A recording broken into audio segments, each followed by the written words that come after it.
Woody Guthrie. My land is your, this land is... What are you... Of all the things that have been thrown back and forth verbally over the decades of all firm games I've been attending, that's the first time I think I've actually been genuinely insulted by anything sung by the Celtic end. That one actually got to me, so well done, yous. That's a double win for yous today. But although we didn't give the ball back, Celtic put the ball out for an injury cramp, it would be, to one of their players with 5 minutes to go of extra time, and we didn't return the ball. We just took the shine and played on. So I don't think that's something we should be doing. I don't want Rangers doing that, give them the ball back.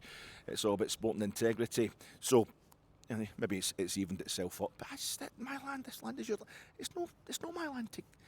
I don't have the power to give you the land, and I wouldn't want to take it off you anyway. I don't really know what you're talking about. It's a divide and conquer, dividing the masses. It's the masses against the classes. Anyway. Schopenhauer, where are you now? Schopenhauer, where are you now? That's a great line, of course. It spoke by Patrick Marber playing Roland, the student in Paul Caff's video diaries. I think that came out about 1994. Absolute classic for me anyway. And it's followed up by 3 fights, 4 weddings and a funeral. 3 fights, 2 weddings and a funeral. That's quite good as well. Patrick Marber plays Spiros. Spiros is Pauline Caff. It's a Steve Coogan and all that kind of stuff. It's really good stuff. You should watch them. They're both on YouTube, I think. But Schopenhauer, where are you now? That's after the police were chucking their weight around after the fight with Tony and Paul Caff get into a fight in the Boozer the night before. You've got to watch it. It'll cheer you up. But Schopenhauer, where are you? And the whole point there is Schopenhauer, of course, is famous for designing, writing, constructing an entire metaphysic, which was basically based on his own pessimism, his own innate pessimism. His dad committed suicide when he was a kid. His mum and dad hated each other. They sent him away to private school in France when he was about 9-year-old, 7-year-old. They sent him away for 2 years anyway. And we're talking the late 1800s here. Life was hard and all, but that's what they did anyway. So I felt as if us having a German genius in charge was absolutely perfect, because the whole experience for us of coming to Hampden, especially for old firm games in the semi-finals and finals of the 2 major cup competitions, has been very Schopenhauerian over the last 10 years. I'm talking, of course, I know it's really pretentious chucking in Schopenhauer there, but it's quite appropriate, because Patrick Marber, who says that line in Paul Caff's video diaries, I didn't realise he's seen as being really pretentious, but a few things have come out in later years, because he's really fun.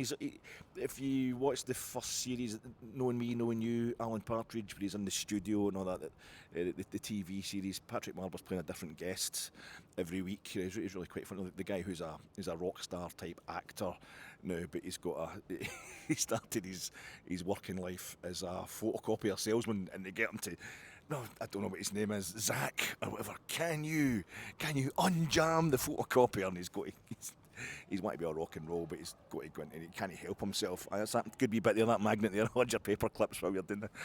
Good model, this, good model. But I thought he was really good, really down to earth, really good stuff. But it turned out, of course, he wrote the film Closer. It was a play, Closer, which was absolutely garbage. I watched that and it was embarrassingly bad. It was really, really pretentious. But one of the ones that gets Americans in because they think, oh, this is a hot young playwright. This is a great thing to be in. It was Natalie Portman, I think Julia Roberts. He gets in. Clive Owen and Jude Law are in it, and basically everybody kind of has sex with each other, all different roads, and that, but it's really awful, pretentious stuff. Apparently he kind of hated being on. He just saw it as a leg up, the whole, playing Spiros and playing Roland, the student, doing all that stuff with Steve Coogan. Who was it I heard talking about it? Richard Herring, because Lee and Herring, they used to write for, was it On the Hour, which was the radio version of the Day to Day, and a lot of Armando Iannucci producing that, and also there's a lot to do with Steve Coogan latterly, and a lot to do with Stuart Lee latterly as well. They're on the radio again these days together. I'm just trying to get rid of the Celtic fans here. But that's very, very pretentious. It was Richard Herring that was saying Patrick Marber's a total wank, and I think, sorry to hear that. It makes it a bit different when you watch it back. But of course, I can't really have a go at him because for that. But I'm actually, doing the same thing. I'm using the old podcasting here to get a leg up, to get a step up. Your usual Rangers podcasters will have a wee live show. They'll have a live night, and in the function suite of a boozer, charge a fiver at the door, and then it'll be maybe have an ex-player along with them, questions for the audience, that kind of thing. I'm not going to do any of that. What I'm going to do is just get Oran Moore, play a pie and a pint. You go Oran Moore, tap a Byers Road, and I'll have you in there, and I'm going to do like a one-man. I'll maybe get a wee bit of a cast going, but it's obviously like a 1 hour, one act play. But what I'm going to do is I'm going to get the bins. I think I'll get the various bins that I used to pit the rubbish out. I'll get the recycling bins. I think I'll get 5 on the go, the new brown, green, grey, blue, and then you get the kind of purpley one that's for the glass. And I think what I'll do is every time it's the end of a scene, you're not going to say scene or whatever, but I'll just put forward a different coloured bin. I'll have a wee mock-up driveway, a wee mock-up pavement at the front of the stage, or maybe have a shelf for Morrison's when you get the rotisserie chicken, and I'll have the wee sweepy guy. I'll have a wee sweepy guy comes on, not the actual sweepy truck that usually interrupts my post-match pods at Ibrox, but it will be the somebody probably walking about with a couple of brushes just going sweep, sweep, sweep, sweep. It'll be kind of mime stuff. It'll go back to no theatre, that kind of thing as well. There'll be a lot of different allusions going on there, a lot of different nods to theatrical tradition. Very Brechtian, I think, as well. That's what I'll be doing. Celtic fans, but I think what maybe when it's, Alec, I'm leaving you. I always knew you loved Rangers more than me, but that's okay because I love Rangers more than you. But when I found you talking to guys online all night, and some of them were Celtic fans, and I knew it was over, and that'll be the scene. I'll start with the purple bin. I'll put the purple bin at the front. This is a killer scene. Maybe it'll just be one more scene after that. It'll be kind of denouement stuff. Middle of the play, because it'll be the dramatic high point of the play. I'll shove the bin out there because it's. The purple bin's the glass bin, and it only goes out every second month. And where we are, it's the only one that goes out during the week. All your bins go to the weekend in my area, so you'll know, this is the purple bin. This is a rare one. This is a high point of the dramatic high point of the play here. And of course, inside it's the glass. That's the glass bin. So in there you've got all your wine bottles, all your beer bottles, and my jam jars, all the stuff that's really fun. The jam that you spread and the bread of life when you're desperate. You've run out of chocolate. You've run out of proper sweet stuff, you run out of ice cream. There's that wee jar of Morrison's seedless raspberry jam that I forgot to throw out. I'll just get that and a bit of crusty bread that's just gone off a bit when you're desperate for something sweet. And that's so when the jam, when the purple bin goes out there, this is the moment that the sustenance of life, the relationships and all that, the stuff that keeps you going in life. Celtic fans, it's always. Some of them haven't even left Hampden yet, so I'll still be watching my podcast. Sorry, boys, I'm just going to read to the Celtic fans here. So that's Schopenhauer. Where are you now? And of course, Schopenhauer tried to design a whole metaphysic, a whole philosophy in keeping with his pessimistic worldview. It wasn't an objective analysis of life. It was just an objective analysis of the meaning of life, as all philosophers are supposed to be seeking. But it's an open admission that he just wants the meaning of life to suit himself, and his belief was that life is miserable, and the best thing about life is when you die and it's finally all over. But the thing about Schopenhauer is he was a man of routine, and it may be some sort of protection. We still can't work out. It's Reg Hollingdale, fantastic Schopenhauer scholar, fantastic Nietzsche scholar as well.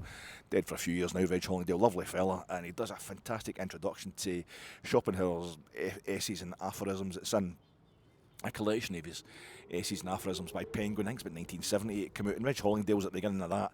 And he does just read the introduction. Never mind Schopenhauer's essays and aphorisms. They're all just like, when you wake up in the morning, you just hope it's night time. That's a metaphor for life. It's like. So, but Reg Hollingdale's introduction really explains a lot about him. It's a brilliant introduction. I'll always remember it because he talks about how Schopenhauer used to. He had this routine which he followed for 27 years. When he's 45, he moved back to Frankfurt am Main, and he lived in rooms as men of means did, back gentlemen like did in those days, and he lived in the same place for the final 27 years of his life, and he got up at 7 o'clock every morning. This is 7 days a week for 27 years. He got up every morning at 7 o'clock, had a bath, had a hot cup of coffee, no breakfast, and he wrote until noon. Then from noon to noon, he played the flute. And one of our boys, I shot me because we've got a German genius manager, haven't we? We've got a German genius head coach and he's had to face up to, as I was saying, the misery of Rangers' record, Old Firm record at Hampden the day. So it's all kind of working. It's all very shocking. It's all linked. And he would play that flute until 12:30. He got really good. He played in the flute, and at that point he would. What did he do then? That's when he went for lunch. He would go for lunch at the Englischer Hof, and then after lunch he would come back home and he would read until 4 o'clock, and then he would go for a 2-hour walk. And every day, no matter the weather, he would walk for exactly 2 hours. He wasn't a health fanatic or anything, but he just did this every day. He walked for 2 hours, and then he would go for dinner at a restaurant or a hotel. He would go for dinner, and after that he would go to a show. I mean, folk didn't have televisions, they had a radio, so that's what everybody did. They would try and go somewhere in the evening, but of course he'd more money than most, and he would go every night, go to a restaurant, or then he'd go back and he'd go to his bedroom about 10 o'clock. He'd be back up next day, 7 o'clock, same routine. And what's that? No, he went to the reading room after his walk. He went to the reading room in the library, and he read the Times. He read the Times newspaper.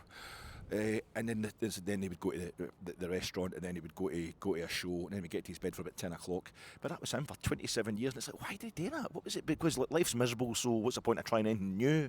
Or this is the best way I can fight the misery of life? Nobody really knows. And the whole thing is, his philosophy, he basically had it sorted from about 1816. So he's born in 1788. And then by the time he was in his late 20s, they think it took him about 4 years to write his most famous books, The World as Will and Idea, or Will and Imagination, whatever, Will and Idea. So he basically has all the ideas for that worked out by the time he's like 28. I think he writes it, gets it published when he's 30, and he never changes his mind for the rest of his life. Like Wittgenstein did this as well. I've solved philosophy, but Wittgenstein had doubts later on.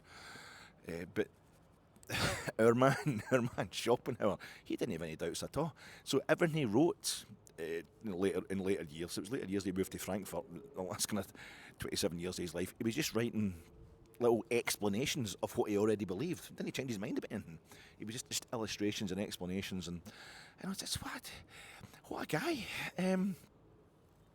Quite an interesting fella, and that just ties in, I think, with what's happened here, because this is February 2015 was the first time we played Celtic, and first time we played Celtic at all after we'd been in the lower leagues. It was here in the League Cup semi-final, and they beat us by 2 goals. They beat us 2. I think we had 1 shot on goal that day. We were still in the Championship. We were absolutely awful. Celtic were absolutely awful as well under Ronnie Dowell. Or something we'd exposed the following season in the Scottish Cup semi-final. But they beat us 2-0, and they were celebrating like mad, the same as they were doing today. And it was all very annoying. But it was like, I felt enough we didn't get hammered, so I'll take that. But since that was the first of now 6 straight League Cup games against Celtic, final or semi-final. I think it's 3 finals and 3 semi-finals that we've lost since then. It's like 10 years and 11 months. So I don't know if that means we've got another like 17 years or 16 years and a couple of months to go, Schopenhauer style. But it just feels like the same old misery. But I keep turning up, keep going to these games. I haven't missed a single one of these games, and it's just absolutely brutal. 2 Scottish Cup semi-finals we've won in that 10-year period. The last time we beat Celtic in the League Cup was under Walter, the 2011 final, which also went to extra time, and it's just been utter misery at Hampden for the most part ever since then. We've had our moments, won a Scottish Cup, we won a League Cup, beating Hearts in one final, beating Aberdeen in the other final. We've beaten Celtic twice in the Scottish Cup semi-final in that period, but it's just been relentlessly the same thing again and again, and this feels like it again today. No matter the manager, no matter the guy in charge, no matter the players in the park, it's the same thing again and again. How you doing, folks? This is your Fatic immediate post. Rangers have just gone an entire calendar year without losing to Celtic over 90 minutes. We have just gone 6 consecutive games stretching back to December of 2024, not losing to Celtic in regulation time, but I've just failed at the final hurdle to complete the calendar year 2025 unbeaten against Celtic in any kind of format, any kind of length of time of a game. Reaction pod coming to you in association with Gersnet. Check out Gersnet tonight. It's going to be John, Ben and one other, Ross. So They will have plenty to talk about, no doubt. The events of today's semi-final. Check that out. That's 9:30 on the Gersnet YouTube channel. And I'm also sponsored by Wheelchairs. Wheelchairs are a really basic invention. Never mind Schopenhauer. Never mind Nietzsche, who was inspired by Schopenhauer. Just basic, right back to the Dark Ages, right back to Neolithic times. People knew how, once they designed the wheel, just put a wheel on a chair. And that's you. It's pretty basic. And well done to the Union Bears. If you know what I'm talking about, you know what I'm talking about. If you were there, you will know the Union Bears basically getting a guy sorted the day a fella had took a bit of a turn in the Rangers' end just as extra time started. And that's the thing with wheelchairs. If somebody's had a seizure, a stroke or something like that, then it's good to you've got to get them from where that happened to them to safety, to shelter, to a medical room of some sort. Get a wheelchair. A fella having to walk with his distressed family across a massive trackside at a football stadium. And well done to the Union Bears. They actually having to spill onto the track to get a hold of the police who seemed to be singularly refusing to phone for the help, to radio for the help that should be all around Hampden. That's why you get the massive big gaps at each end, so this place can host European finals, so you can get emergency services and buses in and out of the stadium for outside, but you can't get a fucking wheelchair for a guy who's having a seizure at the fit. But anyway, well done to the Union Bears for making sure that happened today. Nasty circumstances, but rising to the occasion. There's your theme for the day as far as Rangers are concerned. How you doing, troops? My name's Alec Anderson. See me in me ears and ting. Them checks every panting. Sure them no and ting. We got them going and ting. Nah pop no style. I strictly roots. Nah pop no style. I strictly roots. See me pon the road here, you call out my name. Sure see me in me pants and ting. Oh, see me in me altar back. See me give you a heart attack. Give me ickle bass, make me wind up me waist. Uptown top ranking. Da da da da, damn rhythm. Da da da da, that rhythm. See me in me Benz and ting. Oh, driving through Constant Spring. I know it's a suburb of Kingston, Jamaica. Maybe it's a street, probably a street as well. They're driving down the Constant Spring Road into Kingston, or they're just driving through the Constant Spring area. I mean, what a horrific name. It sounds like a beautiful name, but of course it's coming for the plantation days, isn't it? Constant Spring, the best plantation in Jamaica. And it's horrific to see a big fat white guy doing that bit of cultural appropriation, but it's one of Alfie and Donna changed my life. When I was a kid, I was like 1978, I think. Uptown top ranking, and Alfie and Donna hearing it in the radio, sitting, listening to fucking Dave Lee Travis and Jimmy Savile are probably playing it. So, Tommy Robinson shite and all that about, we need to look after ourselves, white folk for each other, and all that thing, and then you get Ryan Kent in later life who's just talking, just faking and stuff. It's beautiful. I was sitting there mesmerised, and my sister and I just like dancing along to it and thinking, what are they talking about? What are these women talking about? Alfie and Donna. And thank God I did hear all that kind of stuff, and it's beautiful. And this is what I'm talking about today: is cultural reappropriation. Celtic at Hampden. We've got to get this back. We've got to get back our ability to win at Hampden, to beat them at Hampden. Yes, we keep getting to Hampden. As I say, my name's Alec Anderson. I'm talking to you after Rangers lost by 3-1 after extra time to Celtic in the 2025-2026 Scottish League Cup, the Premier Sport Cup, whatever you want to call it. And that's, God, what is that? We've failed to reach the final, but I think we've been at Hampden every year, semi-final or final, since we won 55. We failed to get to Hampden for either of the cups. The year we won 55, the season we won 55. But since then, 2020-2021 season, since then, we've certainly been at the semi-finals, at least, of the League Cup. We've played in 4 out of the last 6 finals. I think we've lost 3 of them. And we've also 3 of them to Celtic. That's us losing another semi-final. I think it's in the last 10 years we've lost 3 finals and 3 semi-finals. It's just Schopenhauerian, relentless misery, statistics of total misery when it comes to being at this bloody stadium in the domestic cup competitions. But you stick at it. We're going to stick at it. Remember the days where we couldn't even get to Hampden? At least we're getting here regular. That's the main thing. I know it doesn't seem like much just now, but we're very, very close. But this culture that has developed in the last 10 years of us getting to Hampden and it being miserable, especially it's a dark Sunday. It's always a dark Sunday. A Sunday I don't even want to be at the football. Usually, I've come the Althea and Donna time. I come from a time where football was on a Saturday, and it's never really kicked into my system of going to the football on a Sunday. So you really need to win, especially in the dark nights. But Rangers. This continues. This miserable run continues, and I'm hoping it's that slight feeling we had when we lost the 2019-20 League Cup final to Celtic. An offside goal. Celtic scored that day. They went down to 10 men later on. We missed a penalty. Tav missed his penalty that day. No, Tav gave the penalty to Alfredo Morelos, and he missed it. And that was just a deeply, deeply miserable day. That was the final. That was December, and we went on. Celtic won the treble that season, but it had a real feeling of things can't get any lower, things can't get any worse. That was just awful, and it was the night that being darkest just before the dawn. The following season we were magical in Europe and in the league. We win the league title and on we go. So I'm hoping it's going to be the same thing under Danny Röhl today. But today, it seemed more that first half is when we lost the game. It seemed like not just was going down to 10 men, but we played that first half like a team who were involved. The Celtic were playing a derby and we were playing some sort of as an exercise in tactical deployment. What kind of different ways could we play this game? And while we're thinking about it, they're doing it off the pace completely for the first 38 minutes, I would say, right up until Asgard gets sent off and we went down to 10 men. I was saying on Friday nights in various podcasts previewing this game on Friday night, I thought the big kind of questions about the selection Danny Röhl was going to make today, the 11 he was going to start with, because this is only his fourth game in charge, the fella, young manager, fourth game in charge, and he's been chopping and changing it in his 3 previous games, so there was no certainty at all about what team he was going to go with. But I was saying the only question is where he's going to play Gassama, because obviously Gassama will start. It's just there's about 4 different positions you can play him in, and what was it? Is Jaden Magoma going to get a game?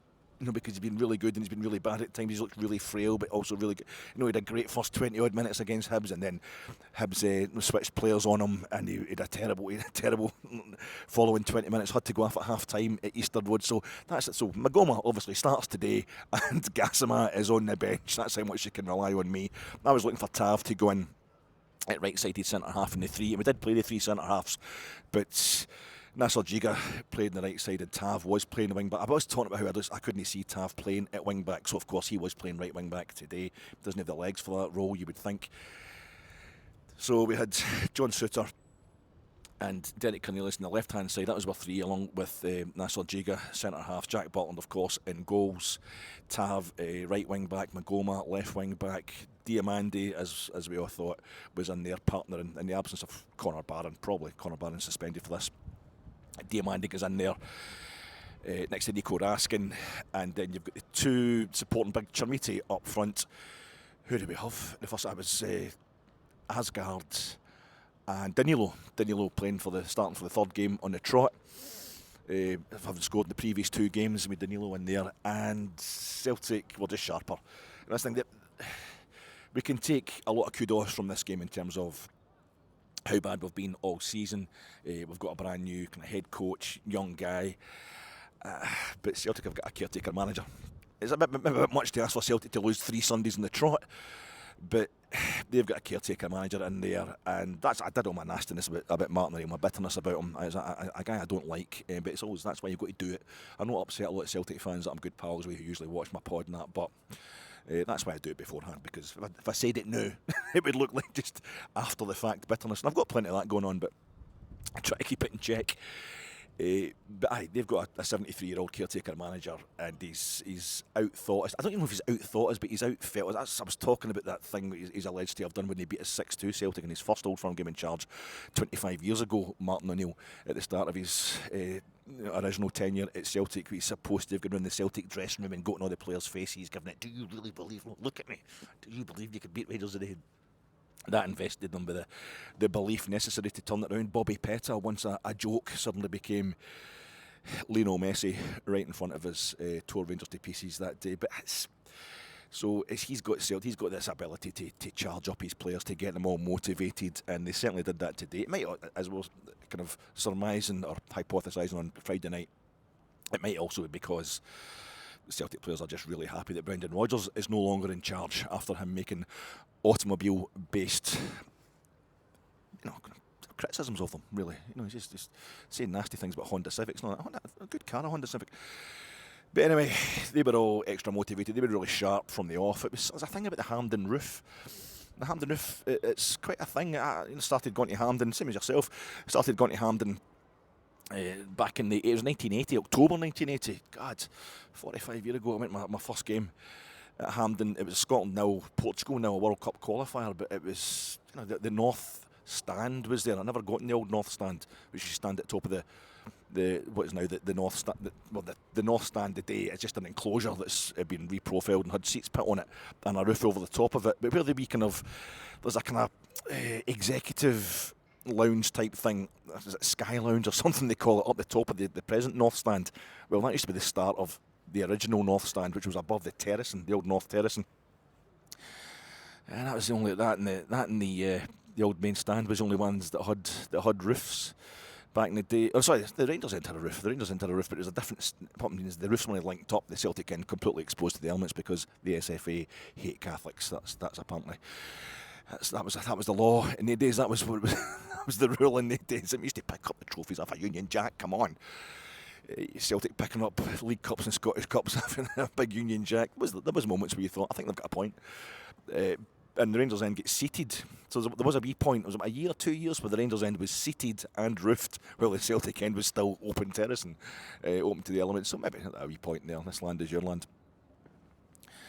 But nowadays you look up the roof, so it's unified. It's one big roof, one big circular roof, and it goes up, it dips up and down with the cadences of Hampden, which I think still it's a beautiful stadium. It's a seriously unpractical stadium, but it's a beautiful stadium. And the footprint and the history of the stuff that's happened there, blah blah blah. Hampden, Alex going on about Hampden again. Just check back any of my pods after a game at Hampden.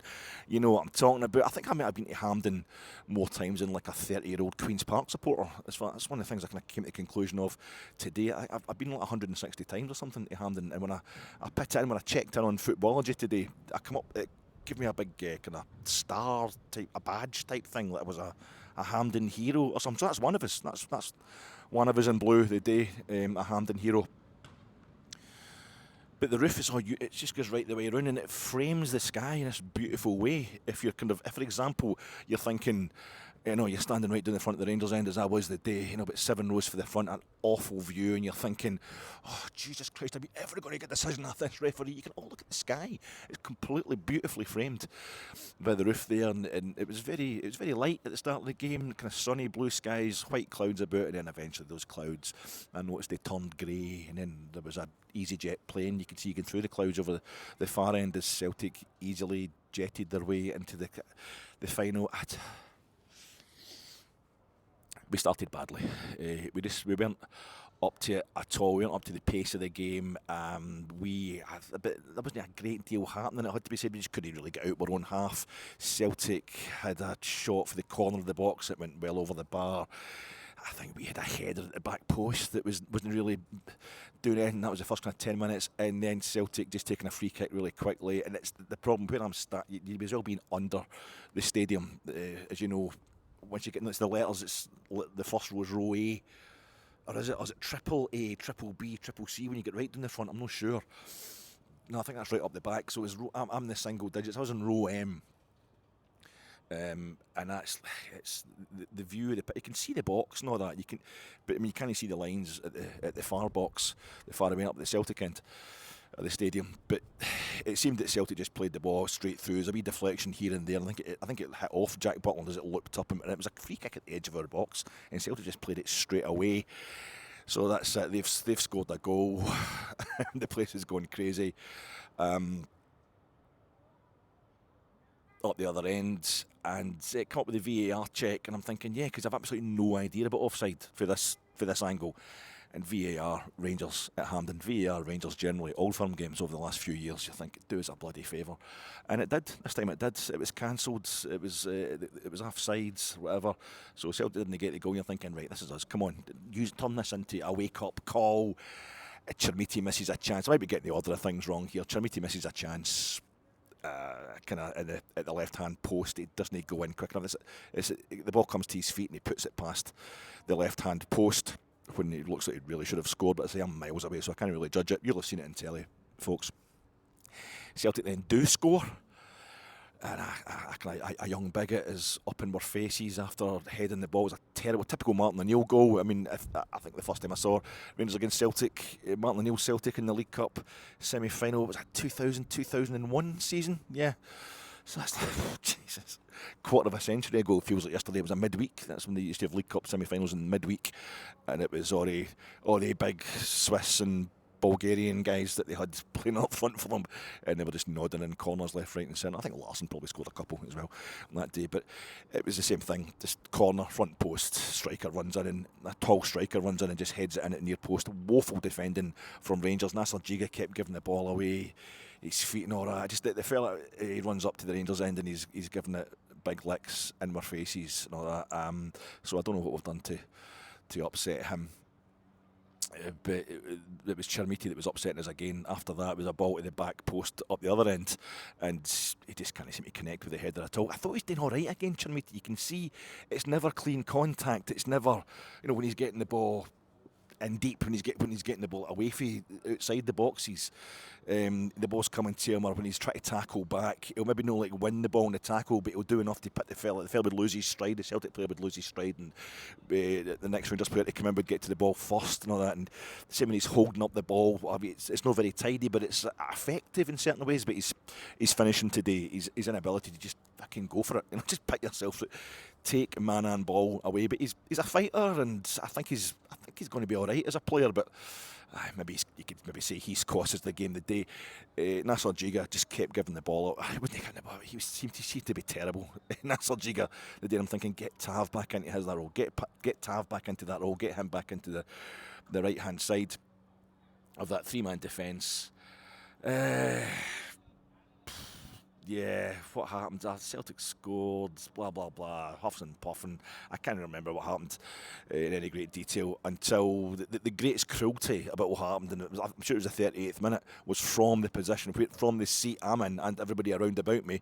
We just saw players going into tackle up into the Celtic end of the stadium, the Celtic's half of the pitch, out on the left-hand side, and Asgard, who'd had a shot from outside the box, maybe trying to impersonate, trying to replicate what he did against Dundee United under when we were own temporary manager. We were all relieved that it wasn't Russell Martin in charge anymore under Stevie Smith when he put that one right in the top bin. I think he was trying to do that again, but I think it flashed well past the post.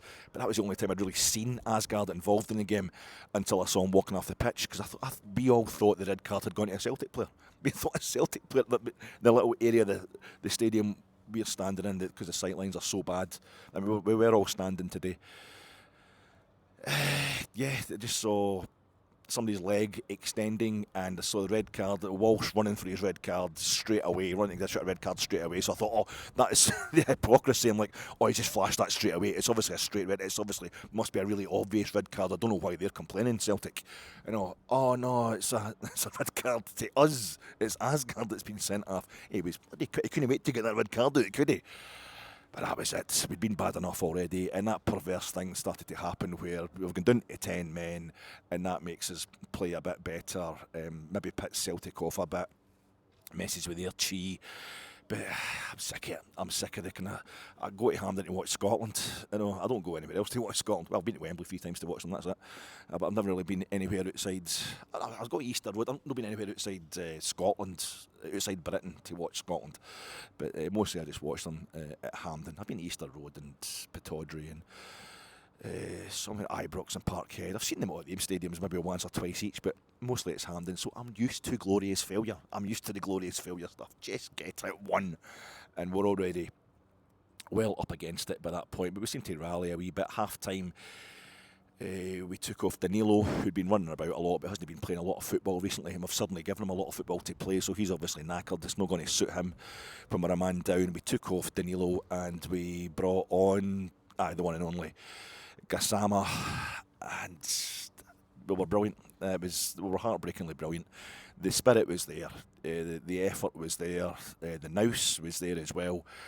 Celtic, a few times, Jack Butland, a couple of cracking saves in the first half, a couple of cracking saves second half as well, and we're playing away, digging in. Road were luck, we kind of siege defending, and then when we were breaking, we had real purpose, and we brought on Mikey Moore, we brought on Majowski, come on for Chermiti eventually. I think Mikey Moore come on for, was it Danilo? As the second half progressed, you just started thinking, are we going to do this? But it's the fact that you need a goal. You need a goal just to take it to extra time. You're thinking, are we going to last into extra time with 10 men? The depressing, the Schop and Howry inside of me was like, I don't know about this. But then we get the penalty. Celtic player on the deck, kind of handling the ball. With his arm, anyway, at least his arm, he's very, very deliberately trying to deflect the ball, because they were panicking. We were definitely panicking, Celtic, a lot. And it's Tav with the penalty, and I put the vibes out there. Normally I'm like, if Tav misses this, it's going to be Rangers fans slagging him again, and it'd be a terrible way for his career at the end. Just turned 34, Tav. Happy birthday, Tav. Just turned 34 on Friday there. My captain, the penalty he should have taken in the final against Celtic in December 2019, but up he steps, and I just thought, no, Alec, I'm having no doubts now. I'm no doubts, mate. I'm just positive vibe, sending it out there, communicating positive energy waves, and he slotted it away perfectly. The Tav, and the rush of belief, the rush of emotion, the rush of love. It was fantastic, but I did start thinking, we need to score again. We need a quick second, because if it goes to extra time, I've seen this happening before. The second cup final I ever attended, the first was us winning the League Cup, beating Dundee United in the early December of 81-82 season, coming from behind. Davy Cooper and Ian Redford, fantastic. Two goals in the last quarter of an hour to win that one. That was phenomenal. But the next cup final I went to was at the end of that season, my first Scottish Cup final, playing Alec Ferguson's Aberdeen, on the start of their quest that would end with them winning the Cup Winners' Cup in Gothenburg, Scotland's last European trophy as a club, last club European trophy. And we went 1-0 up with John McDonald. Alec McLeish equalises for Aberdeen, and it went to extra time, and the young, vigorous Aberdeen team, and our team, Alec Miller's career ended that day. We've got veterans on the park, and they end up scalping us 4-1, scoring 3 goals in extra time. You're thinking, it would have been as well to lose that one just in the 90 minutes. It wouldn't have got so harsh. And there was a part of me thinking that we're fighting like hell. We must be knackered already, being the man down. We can't go extra time. We're not going to survive extra time. But the way we play, so it goes to extra time. Of course, we don't get the second goal. Celtic come out. They had a bit of a siege on our goal in the last, was it 4 minutes of injury time in normal time, and I'm doing this calculation in my head.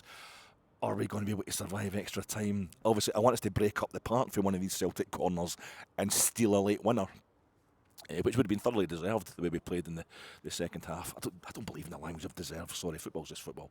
You win or you don't. But if Celtic score now, it's going to be 2-1. We're going to get beat 2-1, and there's no threat of an absolute doing in extra time. And that was exacerbated when I think we brought on Ant-Man we had to bring on Ant-Man for Raskin. And Raskin, of course, was, the minute we went down to 10 men, he's doubling his effort, and he's a guy who puts in a lot of effort to games as it is. So he's defender, midfielder, and attacker for that entire second half, Nico Raskin. So he goes off at the start of extra time. We bring on Oliver Ant-Man, who remains a bit of an enigma. Not great at all, Oliver Ant-Man, but on he comes. And so you're basically kind of defence and attack with no real depth in midfield at all. And Celtic score after 3 minutes of the first half of extra time and 4 minutes of the second half of extra time. McGregor, the ball comes to the edge of the box, and he smashes one into the top corner. That's right in front of us at the Rangers end, and you're thinking, it's 3 minutes into extra time, we've got another half hour of this basically with the injury time.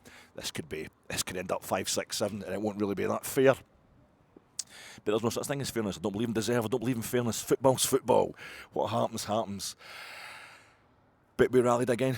We rallied again, we dug in, we had chances, and Jack Butler makes a couple of great saves. He has this thing of not quite catching the ball first time, which brings back memories of the 2024 Scottish Cup final, especially against Celtic, especially up the far end, but I can't really see what's going on. I just know the ball hasn't been secured yet.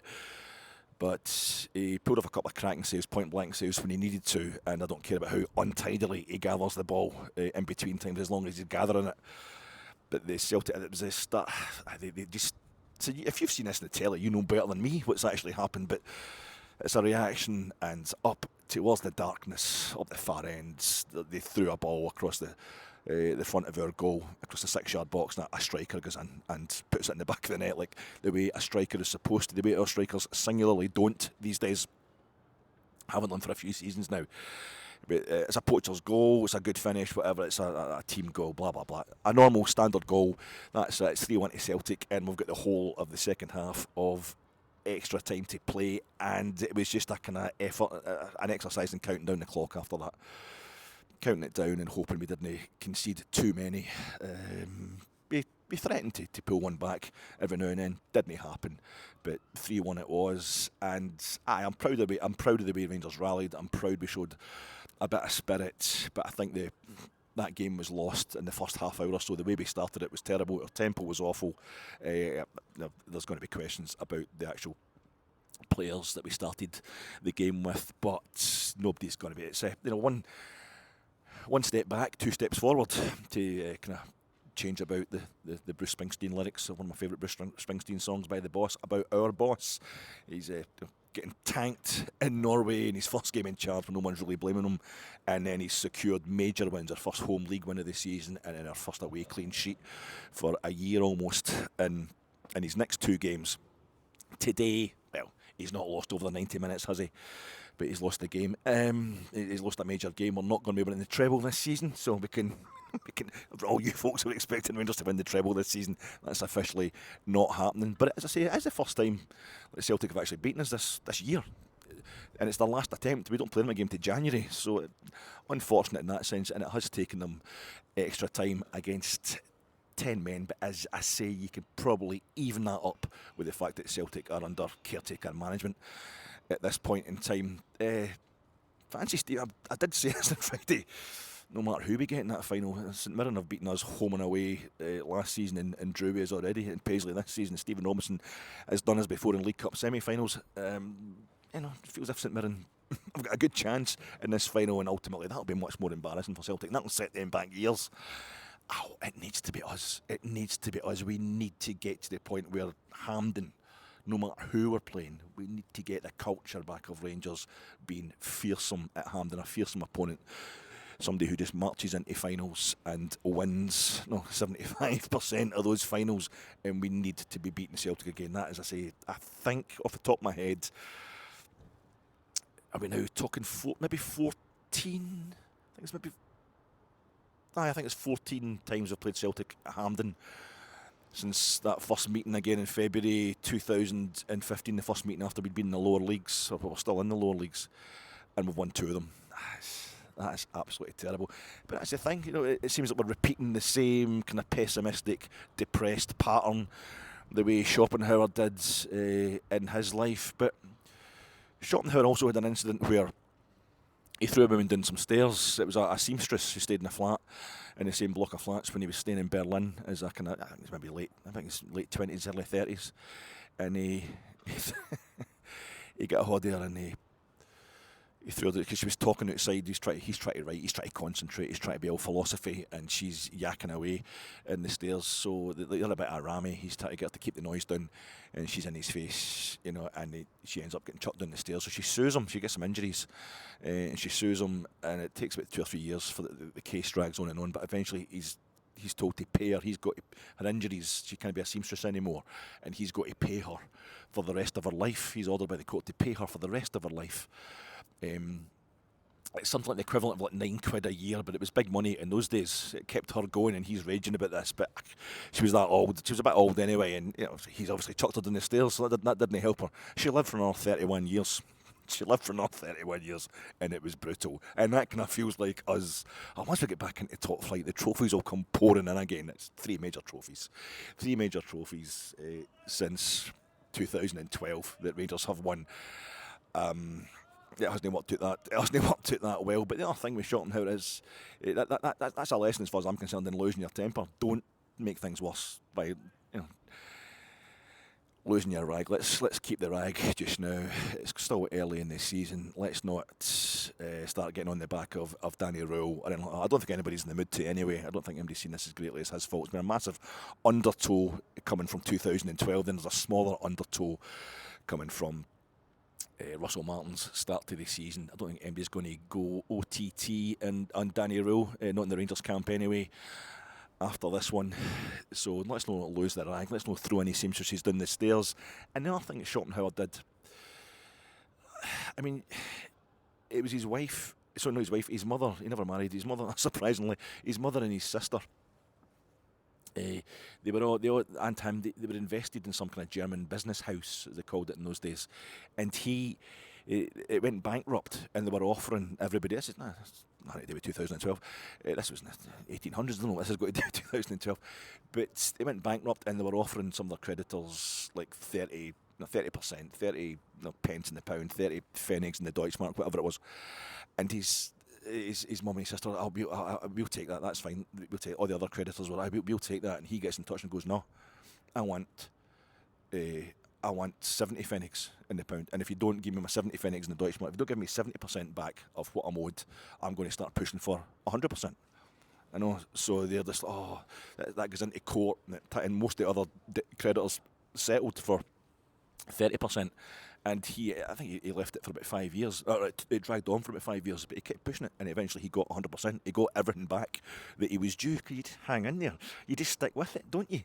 And Schopenhauer was born in 1788. He was born 100 years before Celtic. He died in 1860. He died like 12 years before we were formed. He died 27 years, whatever it is, before Celtic are formed, and yet he's more famous than both of us. He's still being talked about. That thing, you die two deaths, the one where you actually physically die, and the other one where nobody remembers your name anymore, but folks still remember Schopenhauer's name, and his philosophy of misery and depression. The only break from it is the one you're going to get over the next 2 days, folks, when I don't do any more pods for the next couple of days. But we've got Roma. We've got AS Roma, a big, glamorous European game. Ibrox on Thursday night. I'll come back to you and talk to you after that. And it'll not be long to the light nights, won't it?